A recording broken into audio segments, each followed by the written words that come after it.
Halo, apa kabar pemirsa TVR Parlemen dimanapun Anda berada, berjumpa kembali dalam program TVR 17 bersama saya Vincent Aldi. Tepat pukul 17 waktu Indonesia Barat kami hadirkan kepada Anda sejumlah informasi paling baru dan menarik tentunya seputar kinerja dan juga kegiatan DPR RI yang telah disajikan oleh redaksi TVR Parlemen. Dan pemirsa TVR Parlemen, inilah TVR 17. Selengkapnya.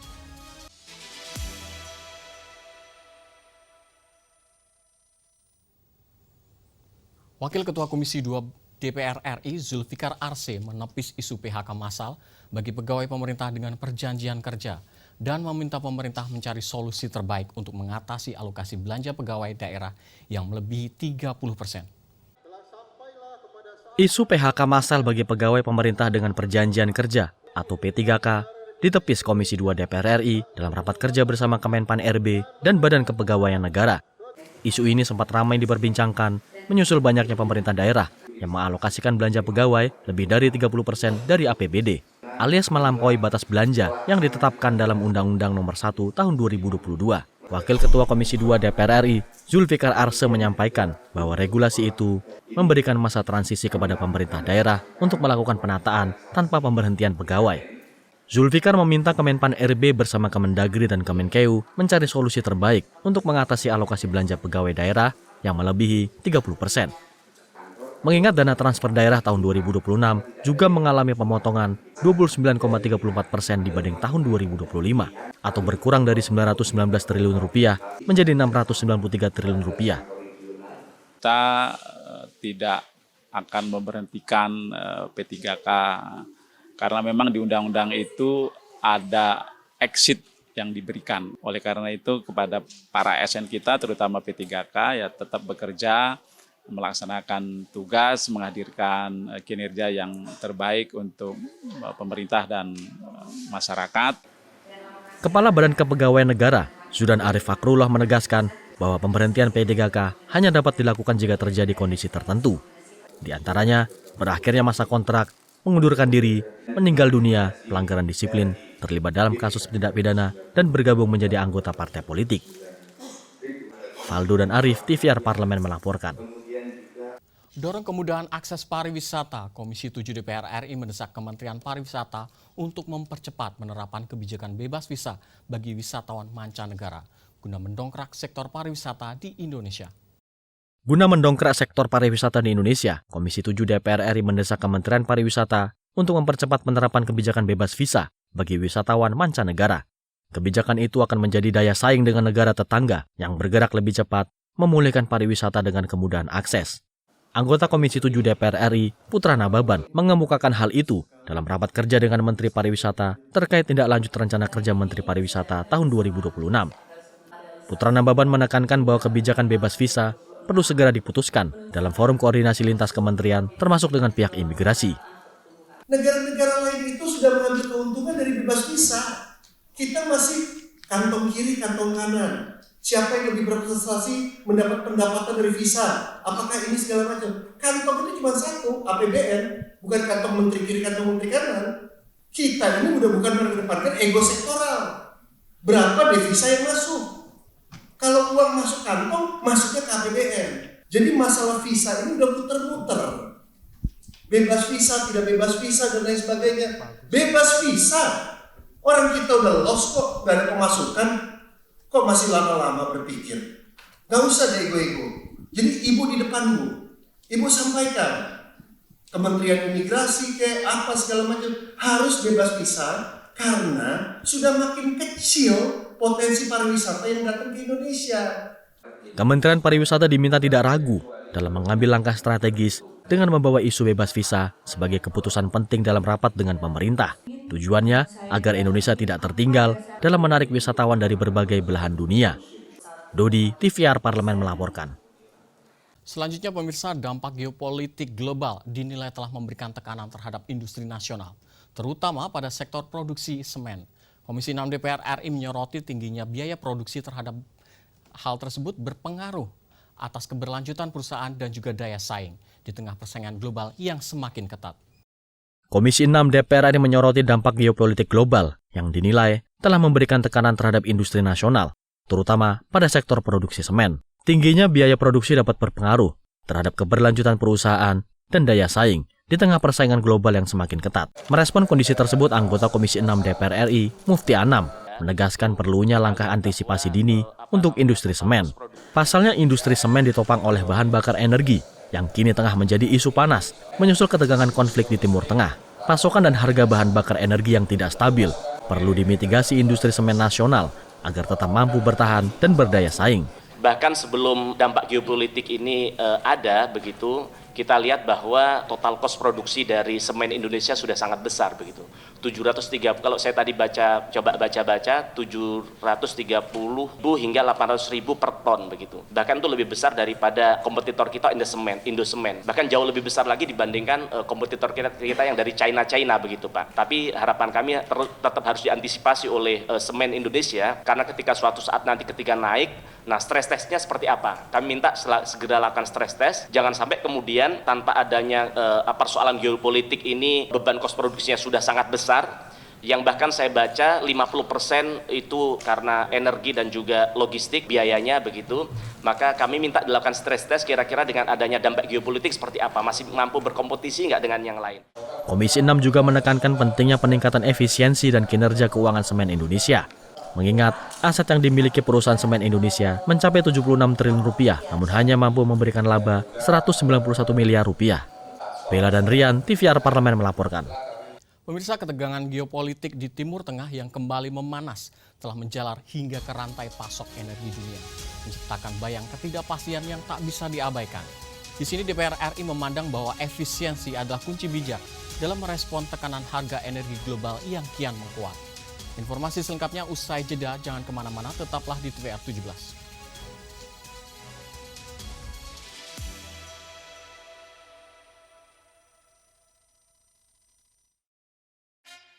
Yuk kita kenalan dengan anggota DPR RI periode tahun ini.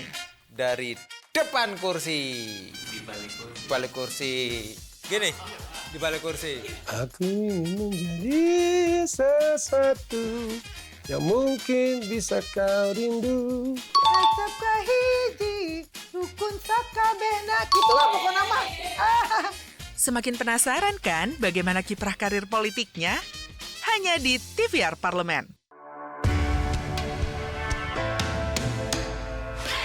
Dari ruang sidang Senayan, Jakarta, menyajikan liputan langsung kinerja DPR RI.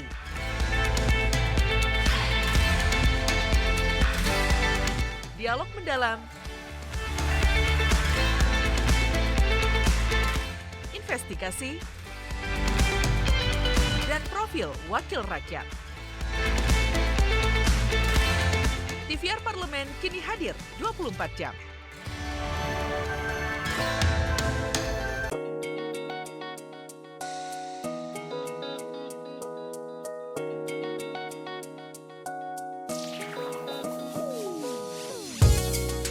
Kehadiran mereka tidak hanya mewakili suara perempuan, tetapi juga membawa perspektif yang beragam serta pengalaman hidup yang unik ke dalam proses pembuatan kebijakan. Saksikan Perempuan Parlemen hanya di TVR Parlemen.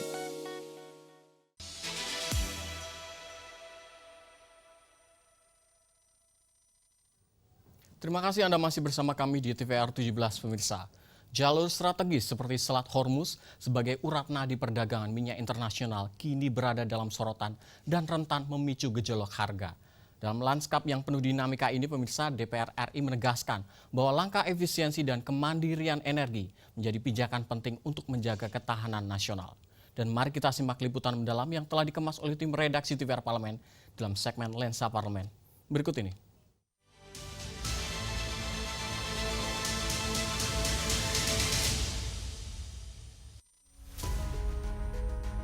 Ketegangan geopolitik di Timur Tengah kembali memanas, membawa dampak luas hingga ke rantai pasok energi global.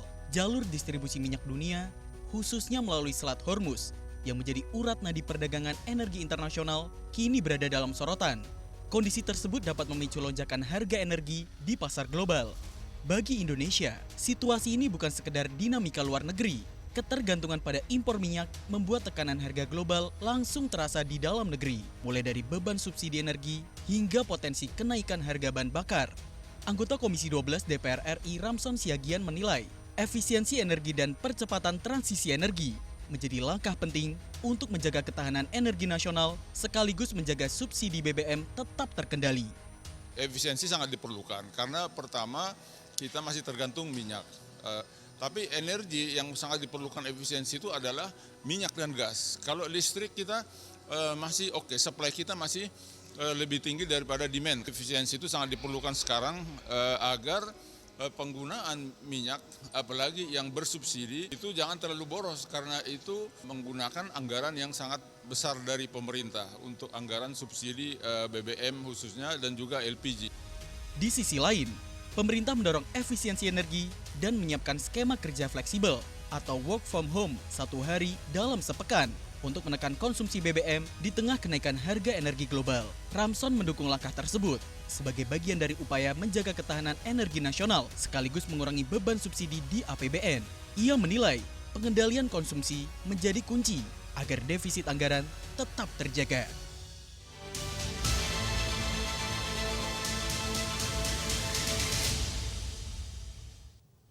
Pemirsa, di tengah eskalasi konflik di kawasan Timur Tengah, pelaksanaan ibadah haji 2026 menuntut perhatian serius terhadap aspek keselamatan jemaah. Situasi geopolitik yang tidak menentu mempengaruhi stabilitas dan juga keamanan perjalanan ibadah haji, sehingga diperlukan langkah antisipatif yang matang. Informasi selengkapnya jangan kemana-mana, tetaplah di TVR 17.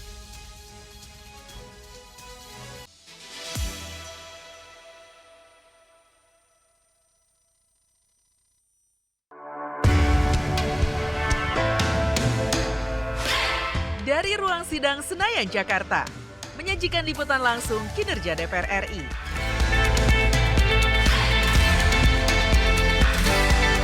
Dialog mendalam, investigasi, dan profil wakil rakyat. TVR Parlemen kini hadir 24 jam. Yuk kita kenalan dengan anggota DPR RI periode tahun ini. Dari depan kursi, di balik kursi. Gini, di balik kursi. Aku ingin menjadi sesuatu yang mungkin bisa kau rindu. Acap kahiji, rukun sakabehna. Gitulah pokoknya mah. Semakin penasaran kan bagaimana kiprah karir politiknya? Hanya di TVR Parlemen.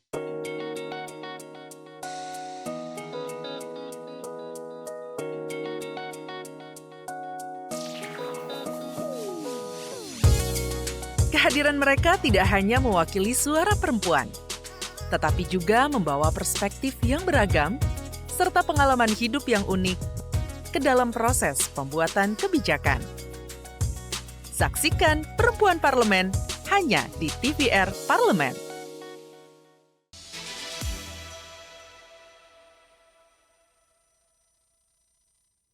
Kembali di TVR 17 pemirsa, Komisi 8 DPR RI meminta keselamatan jemaah haji di tahun 2026 harus menjadi prioritas utama melalui penguatan mitigasi resiko serta kesiapan layanan perlindungan. Dengan demikian pemirsa, ibadah haji dapat tetap berjalan khusyuk dan juga aman. Untuk selengkapnya berikut laporan rekan kami Rahel Silalahi dari Gedung DPR RI Senayan, Jakarta. Ya baik, terima kasih pemirsa. Seperti yang sudah kita ketahui bahwa sedang terjadi konflik geopolitik antara Iran, Israel, dan juga Amerika Serikat. Ini tentunya menimbulkan beberapa spekulasi dan ketakutan terkait keberlangsungan haji tahun 2026, terutama bagi jemaah di Indonesia. Oleh karena itu saya sudah bersama dengan Bapak Sigit Purnomo, selaku anggota Komisi 8 dari fraksi Partai Amanat Nasional dengan Dapil DKI Jakarta 3. Selamat siang Bapak. Selamat siang. Baik Bapak, terkait spekulasi ini Bapak, banyak yang takut bahwa Haji 2026 ini akan sepenuhnya dibatalkan. Kira-kira dari Komisi 8 sendiri melihat update-nya seperti apa Pak? Ya kalau kita kan sebenarnya secara prinsip sikap Pak Prabowo Subianto lah yang paling utama yang harus kita pegang.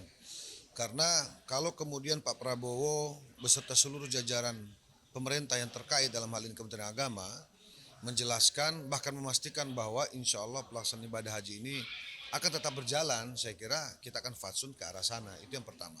Tapi tentu DPR dan juga kemitraan kita dalam hal ini Kemenhaj penting untuk merumuskan bila mana terjadi hal-hal yang kemudian tidak kita harapkan. Gitu. Yang pertama, bila mana tidak terjadi penyelenggaraan ibadah haji ini, kira-kira langkah-langkah apa yang akan dilakukan oleh pemerintah, khususnya terhadap para calon jamaah haji. Karena mungkin kami berpendapat bahwa hari ini para jamaah haji atau calon jamaah haji tidak berpikir soal perang yang terjadi hari ini, eskalasi hari ini. Karena menurut calon jamaah haji, yang penting saya ingin berangkat, kan itu sebenarnya apa secara kebatinan yang dirasakan oleh calon jamaah haji gitu. Nah ini yang menjadi saya kira hal yang perlu sekali kita bahas secara mendalam, sehingga kemudian akan ada solusi bila mana tadi saya sampaikan hal-hal yang tadi disampaikan oleh Ade juga soal eskalasi perang dan lain sebagainya. Nah, ini terjadi. Nah, sekali lagi apapun yang kemudian menjadi hasil daripada diplomasi tingkat tinggi ini, diplomasi luar negeri ya, para pemimpin bangsa termasuk Pak Prabowo Subianto, kita akan lihat sejauh mana. Meskipun kita juga harus mempersiapkan diri karena ibadah haji ini kan sebentar lagi. Ini tidak kurang lebih 60 hari lagi lah, kurang lebih 2 bulan lagi. Sehingga langkah-langkah mitigasinya ini juga perlu dipersiapkan secara matang gitu. Yang kedua, kita juga harus memikirkan betul-betul karena cukup banyak juga kita sebut nasib calon jamaah haji yang lansia ini juga akan merasa terbebani kalau kemudian ada isu bahwa penundaan penyelenggaraan ibadah haji di tahun 2026. Kemudian juga kemarin dari Komisi 8 sendiri menyampaikan salah satu opsinya itu melakukan penerbangan tapi tidak langsung gitu Pak. Jadi ada pemutaran sedikit-sedikit. Kira-kira itu seperti apa mekanismenya Pak? Yang paling maksudnya mungkin tidak transit dari daerah konflik ya. Iya. Gitu. Yang aman itu sebenarnya kan direct ya. Iya. Ya, direct flight itu dari Jakarta langsung Madinah ataupun langsung Jeddah. Kalaupun dia harus berputar, sebutlah lewat Vietnam misalnya, lewat Filipina atau lewat Jepang misalnya, itu kan teknis. Nah, tetapi bukan soal dia berputar kemana, jemaah haji nyampe dengan selamat apa tidak, atau paling tidak ada persentase bahwa jalur udara yang dilalui oleh calon jemaah haji kita di Indonesia ini tidak beririsan dengan jalur-jalur perang yang ada hari ini gitu, seperti itu. Ya, baik. Berarti prioritas dari Komisi 8 sendiri adalah keselamatan jamaah haji ya Pak? Keselamatan jamaah dan memastikan bahwa penyelenggaraan ibadah haji tahun ini harus terlaksana. Harus terlaksana ya, berarti memang dari Komisi 8 sendiri positif, optimis untuk jemaah hajinya pergi ya Pak ya? Sama seperti optimisnya pemimpin kita Pak Prabowo Subianto. Ya, baik. Berarti yang dapat kita simpulkan bahwa jamaah haji ataupun calon jamaah haji tidak perlu takut karena dari Komisi 8 tidak perlu khawatir karena dari Komisi 8 sendiri dan juga Pak Presiden Prabowo akan terus mengusahakan begitu ya Pak, mengusahakan keberlangsungan dari Haji 2026 ini. Demikian laporan kami, terima kasih kembali ke studio. Selanjutnya pemirsa, apa saja yang menjadi sorotan di media online nasional pada hari ini? Usai jeda, tetaplah di TVR 17.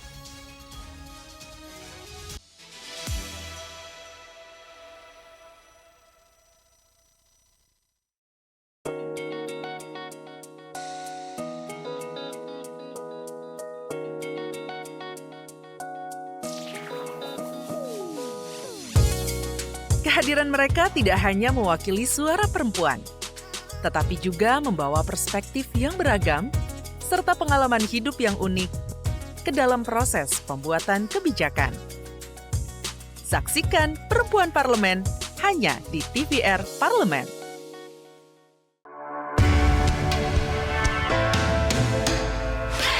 Dari ruang sidang Senayan, Jakarta, menyajikan liputan langsung kinerja DPR RI.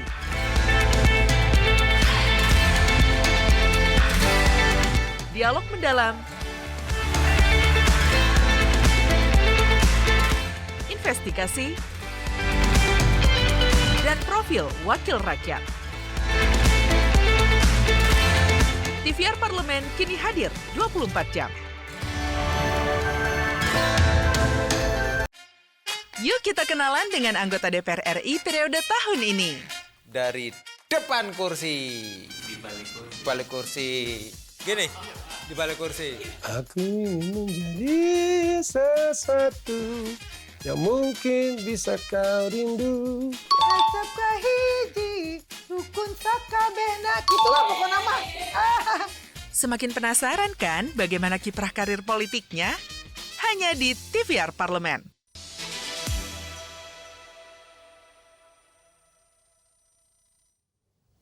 Kembali di TVR 17 pemirsa, dan kali ini kita akan masuk ke segmen media online nasional. Dan mari kita simak isu apa saja yang menjadi sorotan media, serta tanggapan dari sejumlah anggota Dewan bersama rekan kami, Rini Reski.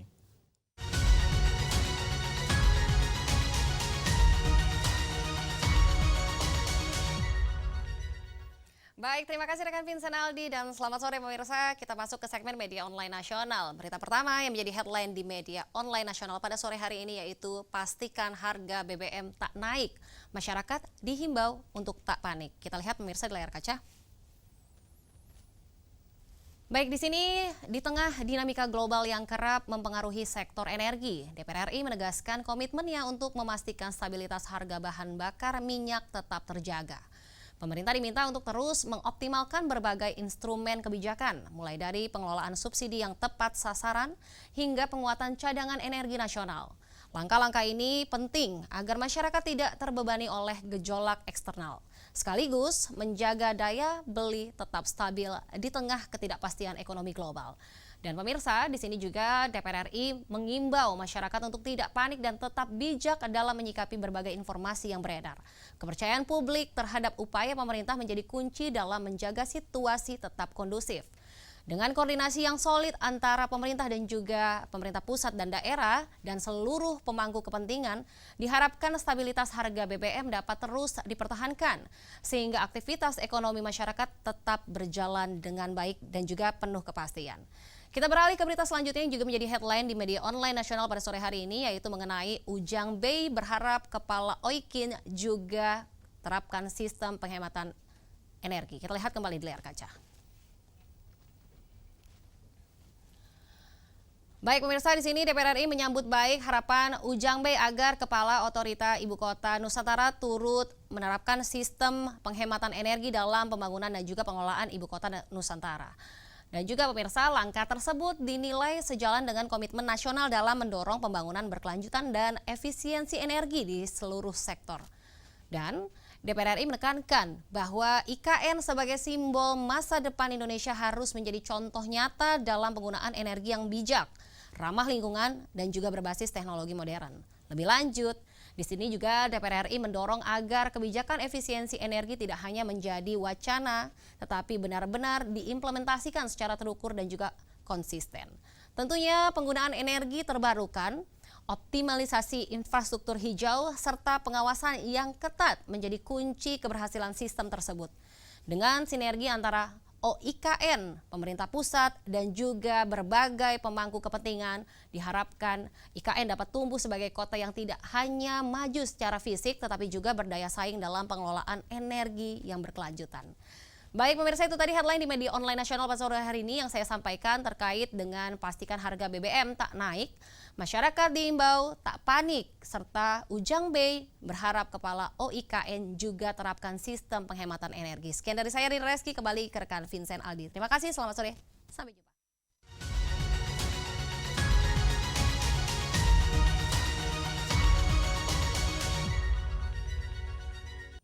Terima kasih rekan Rindi yang telah menyampaikan sejumlah update sorotan dari media online nasional pada hari ini. Dan pemirsa, segmen media online tadi sekaligus menutup program TVR 17 edisi sore hari ini. Saya Vincent Aldi beserta seluruh kru TVR Parlemen yang bertugas mengucapkan terima kasih dan pamit undur diri dari hadapan Anda. TVR Parlemen, referensi Indonesia.